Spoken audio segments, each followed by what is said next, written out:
A nearly $6 billion SkyTrain is coming to Langley, and where you buy near it could either make you money or test your patience for a long, long time. I've been selling real estate out here for over 23 years, and I've watched buyers get this wrong more than once. So today, I'm gonna walk you through the good, the bad, and how to make sure you end up on the right side of it. The first thing that trips people up is that there isn't just one Langley, but two of them. And I don't mean two neighborhoods, I mean two separate governments with different mayors, different councils, different budgets, and different rules. The address you buy in determines which one you live in, and that is very important. Langley City is the smaller, more urban one. It's got a compact footprint, walkable streets, and a freshly revitalized downtown core along Fraser Highway with coffee shops, restaurants, and other local businesses. It's home to around 35,000 people, so it feels like an actual town center. Then you've got the Township of Langley, which is completely different. It wraps around most of the city of Langley and takes up more than 30 times the land area. Where the Langley City feels like a town center, the Langley Township feels more like a region with roughly 160,000 people spread out across distinct communities. You've got Willoughby, Walnut Grove, Fort Langley, Brookswood, Campbell Valley, Aldergrove, and Murrayville, to name a few. And every one of those areas has its own feel. You put the city and the Township of Langley together, you've got close to 200,000 people who will all tell you that they live in Langley.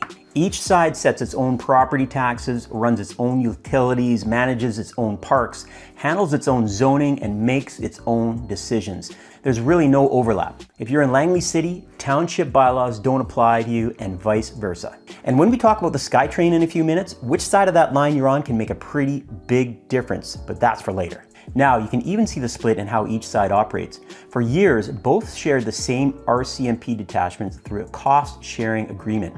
That agreement was terminated in May 2025, and today each municipality handles those arrangements separately. It's the kind of thing that never shows up in a listing description, but it affects how each side is run and where the money goes. So when someone searches for Langley homes and compares a Willoughby townhome to a Langley City condo like they're the same thing, they're completely wrong. I'll say it again, different taxes, different utilities, and different day-to-day experience. Okay, so there are two governments and one name on the map, and if you don't understand that, you can end up shopping in a whole different market than you thought. And where that starts to be even more crucial is when you look at what it costs to own each year. But before we dive deeper, if you're moving from Surrey, Vancouver, or somewhere else in Metro Vancouver, and this whole Two Langleys thing has your head spinning, that's the kind of stuff we help people sort through every day. So if you have any questions, reach out to us. My contact info is in the description below.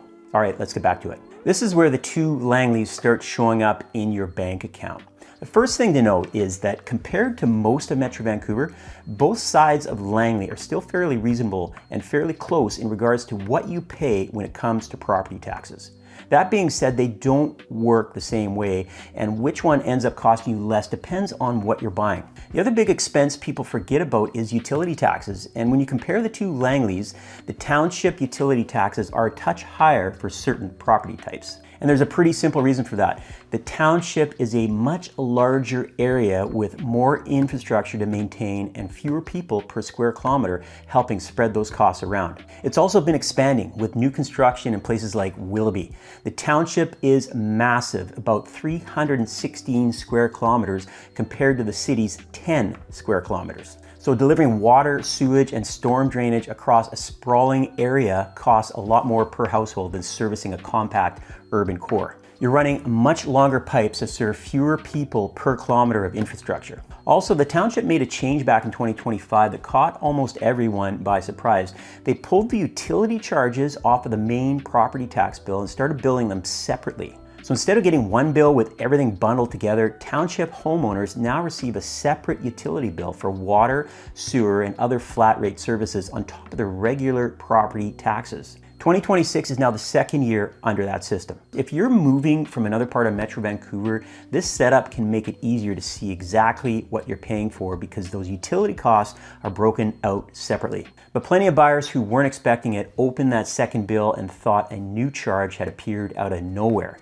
So before you fall in love with a property, make sure you know which Langley it's in and what the total yearly cost really looks like. Okay, so once you understand the numbers, the fun part is figuring out what kind of home that budget can buy you out here.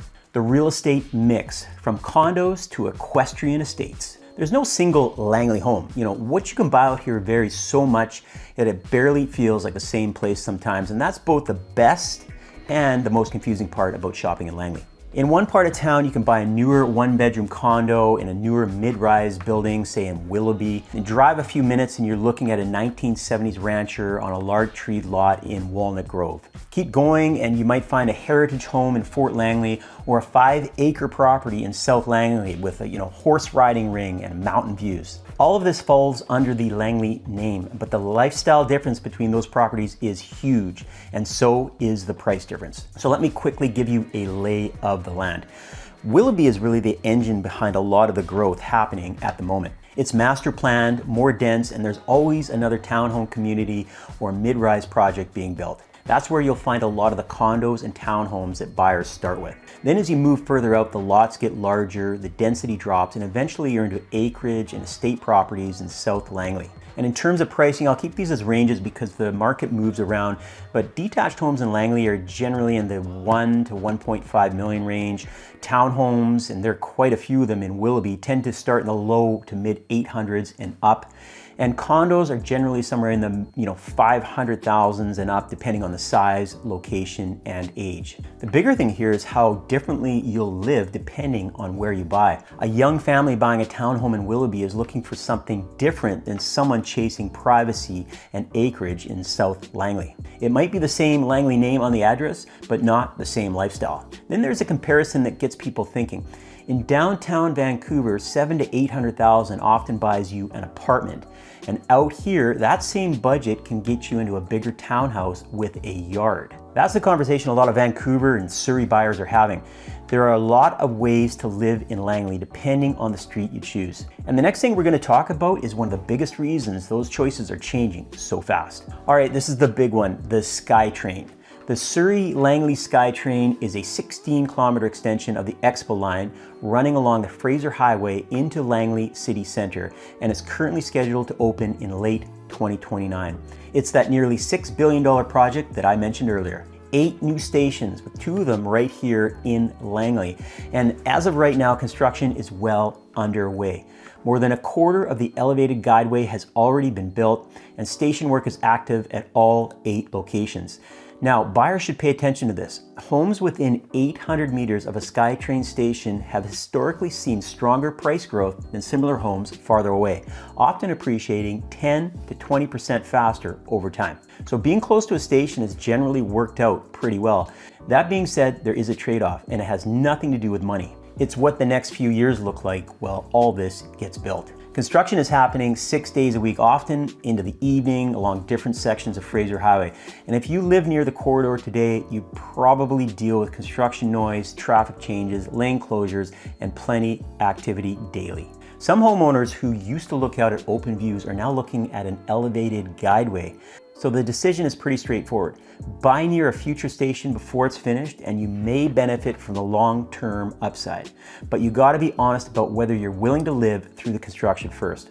For some people, that's no problem. For others, it's a deal breaker. Now, if you're wondering which station areas make the most sense, that's really a video all by itself, and I've already put that together, so I'll put a link to it right here because you gotta check that out before buying anywhere along the line. All right, so before you decide whether it's worth it, let's talk about what everyday life in Langley is like, including a few things that never show up in the listing photos. Okay, time to be straight with you because I'd rather you hear this from me now instead of finding out after you bought. Let's start with the traffic because it's the complaint I hear most often. 200th Street and 208th Street are the main north-south routes through the Langley Township, and during rush hour they can really slow down. 200th is also a designated truck route, so if you've got freight traffic mixed in with everyone trying to get home from work, it can be a bottleneck and there's no getting around that. The reality is, if you're driving from Langley to downtown Vancouver during the morning rush, you're looking at roughly an hour to an hour and a half, depending on where in Langley you're starting from and how traffic is running that day. Now, many people in Langley aren't commuting downtown anymore though. The township has worked towards creating more jobs locally, so more and more people are working closer to home. For those residents, traffic isn't nearly as big a factor as people think. And let's talk about walkability too. Outside of downtown Langley City and places like Willoughby Town Center, Fort Langley, Langley is still very much a car community. In most township neighborhoods, if you're heading to the grocery store, running errands, or taking the kids somewhere, you're probably getting in the car. And there's another issue, the one I've been teasing. The smell. Yeah, it's a real thing. Back in early 2025, the township staff confirmed to council that a sulfur type smell near 216th Street and Highway 1 was coming from a local mushroom farm. Now, about 75% of the township sits within the agricultural land reserve, which protects working farmland. So manure, fertilizer, and composting operations are just a normal part of life in certain areas. Out here, if you're close to farmland, it's traditional agricultural smells you're gonna notice. Nobody's putting, smells like a mushroom farm in March in the listing remarks. But if you're buying near ALR, there will be days when you're reminded that you're living next to an active farm. Some people love that, some people hate it. So yeah, traffic can be frustrating, and every now and then you get a fresh reminder of where you live. When you lay all that out, the obvious question becomes why so many people still choose Langley. Let's start with the fact that this is one of the fastest growing areas in the province. The combined Langley area has grown by roughly 20% since 2020, and in one recent year alone added close to 10,000 people. A big reason people keep coming is simple: more space and lower priced, newer homes than they can find closer to Vancouver. And the infrastructure is trying to keep pace with that growth. BC Hydro is building new substations in Surrey and Langley designed to power the region's growing electricity demand as thousands of new homes come online. Then you've got the Langley Events Center, which is a major hub for the whole region. It's a large sports and entertainment complex, home to the Vancouver Giants, and it's currently expanding with several new ice arenas. If you've got kids playing hockey, ringette, or other ice sports, that's a pretty big benefit. And there's another reason a lot of people feel confident about Langley's future. Remember that 75% of the township that sits inside the agricultural land reserve? That land can't be turned into endless new subdivisions, so growth gets directed into places like Willoughby instead. That's why Willoughby continues to get denser, while South Langley still looks and feels like the Fraser Valley many people remember from a long time ago. For homeowners in the developed areas, that limited supply can be a positive over the long run. And it's not just local residents who see the momentum here. The township was named BC's most economically resilient city for 2026, scoring well in areas like employment, community connections, and overall quality of life. People feel connected to this place, and I think that shows up in the market. Even with the trade-offs, Langley offers a balance that a lot of buyers feel they can't quite find in Vancouver. And that's exactly why the people who live here tend to be so passionate about it, which brings me to my final point. Ask people who made the move why they stay, and almost nobody starts with the price. It's the lifestyle that keeps them here. For starters, those local jobs I mentioned earlier mean a lot of people don't have to make that downtown commute every day. And getting that time back can make a pretty big difference in your quality of life. Then there's the golf courses, parks, trails, new restaurants opening up all the time. Out here, there's still room to grow and room to build. You don't get that as easily in more built out urban areas. Fort Langley is a great example. It feels like its own little village with cafes, local shops, and the historic fort right at the end of the street. And remember that Vancouver apartment we talked about? For a similar budget in Langley, you may be looking at a townhouse with a yard, a garage, and a neighborhood where the kids can get outside and play. For a lot of families, that's a pretty compelling trade. So that's the truth about Langley. It's not perfect, and it's definitely more nuanced than the listings make it look, but it is worth it. Figure out which Langley fits your lifestyle first, and this can be one of the better moves that you make in the Lower Mainland. If you want help figuring out which part of Langley makes the most sense for your family and your budget before you fall in love with the wrong place, email me at info@moteam.ca today and tell me a little bit about what you're looking for. And if everything I've covered has you interested in Langley, but you're worried about needing the car for every coffee, run, grocery trip, etc., you've got to check out the video I've linked here where I rank the 5 most walkable areas in Langley. Hey, thanks for watching, and we'll see you again in the next one.